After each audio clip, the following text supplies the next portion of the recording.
The bridge wasn't just part of my property, it was the only way in and out. That's what made the whole thing so unbelievable. I built that bridge years ago, not long after I bought the land.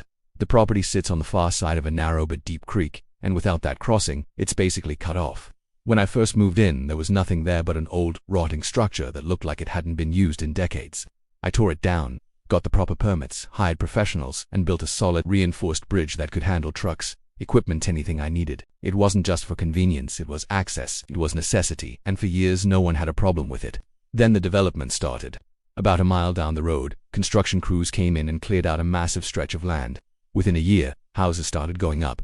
Clean, identical designs, paved roads, streetlights, and eventually an HOA. At first it didn't affect me. My property wasn't part of their development, and I made sure of that when I bought it. Completely separate parcel, separate access, no shared agreements. But that didn't stop them from trying. The letters started showing up not long after the first families moved in. Same pattern as always: community integration, alignment with neighborhood standards, and my personal favorite, required structural compliance inspections. I ignored them, not because I didn't understand them, but because they didn't apply to me. Then came the visit.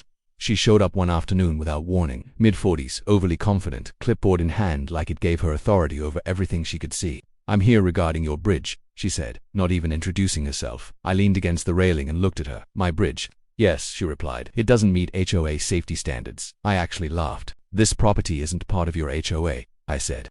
"So your standards don't apply." She didn't even hesitate. "It affects the visual consistency of the area." That was a new one. "It's a bridge," I said. "Not a decoration. It's non-compliant," she insisted, "and it needs to be removed or replaced." I shook my head. "No, it doesn't." She wrote something down on her clipboard like she was documenting my refusal.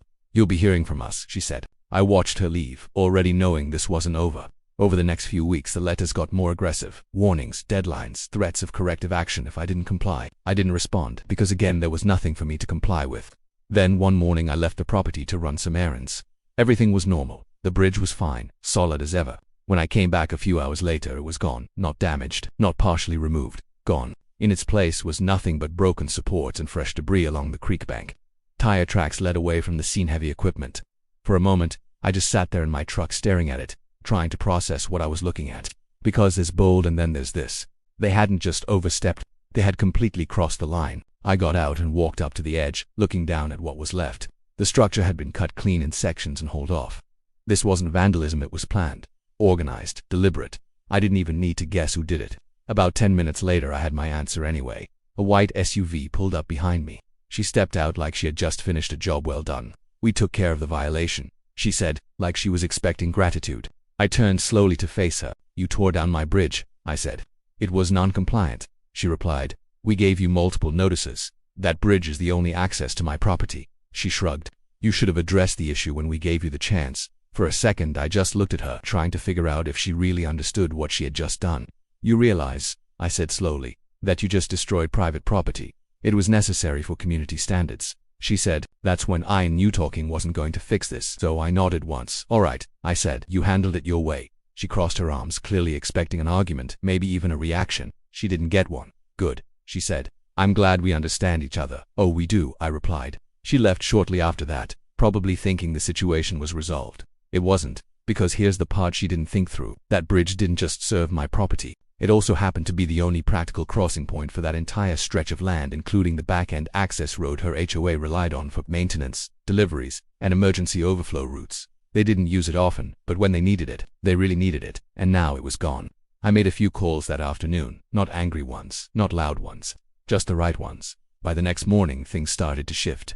Surveyors showed up first, then county officials, then vehicles from departments that don't usually come out unless something serious has happened. Turns out, removing a permitted structure, especially one tied to land access and emergency routing without authorization, is a very big deal. By midday, the HOA board was scrambling, and by evening she was back.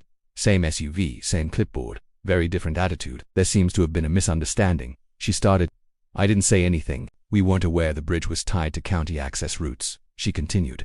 "If we had known, you didn't ask," I said calmly. She hesitated. "We followed procedure based on the information we had," she said. "You followed your own rules," I replied. "On property that isn't yours." Silence. Behind her, I could see activity starting to build. People from her development gathering, confused, frustrated, because now they were the ones affected. Delivery trucks couldn't get through the back route. Maintenance crews were being rerouted miles out of the way. And emergency service